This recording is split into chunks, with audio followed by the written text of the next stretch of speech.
Welcome to the Deep Dive. This is where we really try to pull out the practical knowledge you can use. That's the goal. Make it actionable. Exactly.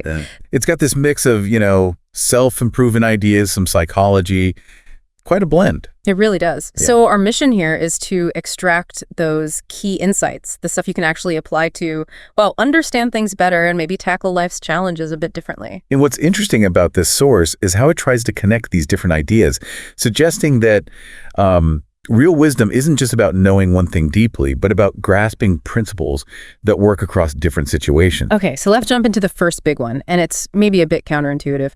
The power of saying no. The video basically argues that deciding what not to do is maybe even more important than deciding what to do if you want to make real progress. Absolutely. It's about strategic elimination. Yeah.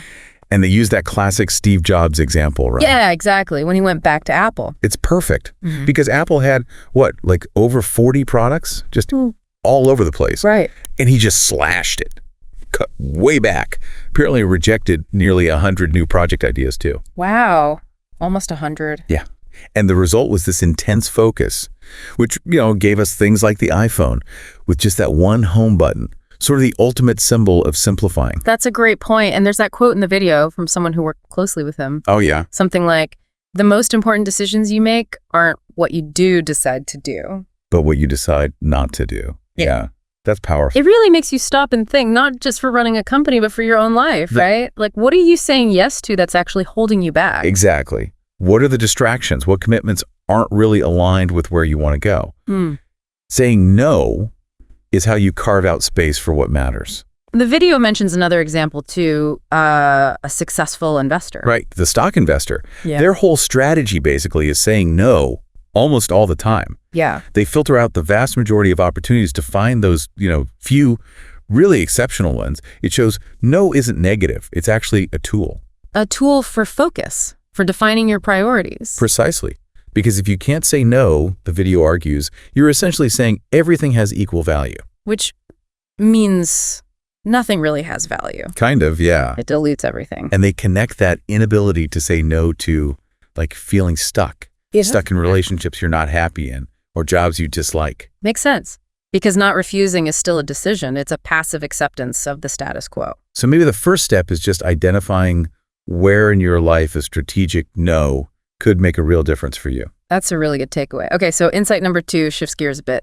It's about conversation, specifically self-restraint. Right, the idea that you might actually become more liked if you, hold back a bit on talking about yourself, even if someone asks you. Yeah, it's an interesting one. It contrasts two types of people. You've got the person who's maybe really outgoing, life of the party. Charismatic. But they don't really ask much about you. Yeah. And then there's someone maybe quieter, less obviously dazzling. Okay. But they consistently ask follow-up questions. They seem genuinely interested in what you have to say. The video tells that story, right, about meeting 2 people like that. Yeah. One was super impressive at first glance, funny, attractive, all that, but just zero curiosity about the host. And the other person, maybe less flashy, but kept asking questions, remembered things later. Showed real interest. Yeah. And the host felt, unsurprisingly, a much stronger connection with that second person. It wasn't about being impressed. It was about feeling heard. It really highlights the connection is built on curiosity about the other person, not just showcasing yourself. It makes people feel valued, doesn't it? Totally. Now, the video does add a layer here. It acknowledges you'll meet people who are good listeners. And it brings in this Thai concept, chong.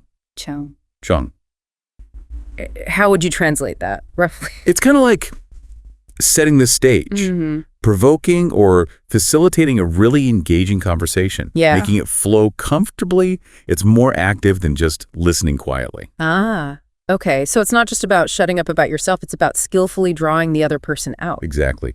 Guiding the conversation with thoughtful questions. They mentioned a Thai public speaking coach. Come on. Because listening is important, but asking those good questions, that's a real skill. It makes the whole interaction better for everyone. Makes sense. Good questions make conversations enjoyable, not like an interrogation. Right. It's about making it a positive experience for them. Which leads nicely into the third insight, actually, building trust. Okay. So how do we go from just pleasant conversation to actual trust? Well, the video suggests moving beyond the superficial stuff, small talk, and getting into more profound topics. Right, but they do add a warning, don't they? Yes, absolutely. Crucial point. This isn't for, like, your first meeting with someone. Okay, good. It's for people you already have some kind of connection with. You're looking to deepen that bond, Right. whether it's business or personal. Got it. So how do you actually do that without being awkward or, like, prying? The technique they suggest is interesting. It's about leading with a bit of vulnerability yourself. How so? Share something personal first, something maybe you haven't told many people. Ah, okay. So you open up first. Exactly. They give that example about wanting to know about someone's saving habits. Right, which could be a touchy subject. Totally. So instead of just asking, hey, how much do you save? You might share a quick story about your own finances first. Like, I had this real challenge figuring out saving, but then I tried this, or I learned this lesson about money. And then you gently transition. Yeah, then you could ask, have you ever had an experience like that? Or what's your take on it? By sharing first, you make it feel safer for them to share too.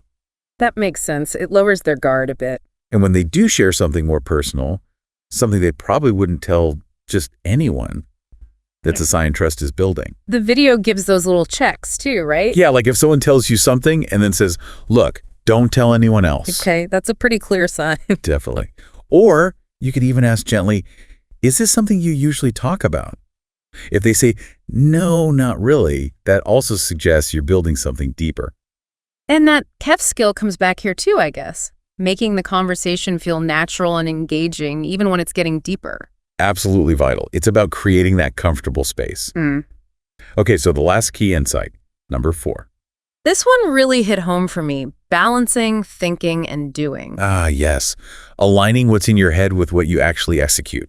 They talk about 2 traps. The first one is doing less than you're thinking. The overthinking trap. Analysis paralysis. Totally. I can definitely see myself in that sometimes. Wanting everything to be perfect before you start.